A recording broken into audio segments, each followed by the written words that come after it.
বিশ্বনবী খাদিজাতুল কুবরা, ওনার প্রথম স্ত্রী খাদিজাতুল কুবরা তাহেরাকে কবরের মধ্যে রেখে দিয়ে কাঁদতে শুরু করলেন, চোখের পানি ছেড়ে অনেক দোয়া করলেন।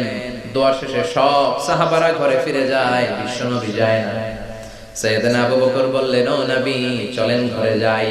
অনেক তো দোয়া করলেন, বিশ্বনবী বললেন, আবু বকর তুমি যাও, আমি যাব না। এইটা সাধারণ মহিলা না, এটা বিপদের দিনের সঙ্গিনী খাদিজা। মক্কায় যখন আমার কেউ ছিল না, খাদিজা আমারে ভুলে নাই। 3 বছর কাফিররা আমাকে জেলখানায় বন্দী রেখেছিলাম, শিয়াবে আবি তালেবের জেলখানা। আমার স্ত্রী ওই জেলখানার জীবনেও আমারে ছাড়ে নাই, আমার সাথে 3 বছর খাদিজাও জেল খেটেছে। এই একটাই মহিলা, যেই মহিলাকে আল্লাহ আরশের উপর থেকে সালাম দিয়েছে, মহিলাটার নাম খাদিজা। আল্লাহু আকবার। আমার সব সন্তান আল্লাহ খাদিজার পেট থেকে দিয়েছে। ফাতেমাতুজ জোহরা খাদিজার মেয়ে।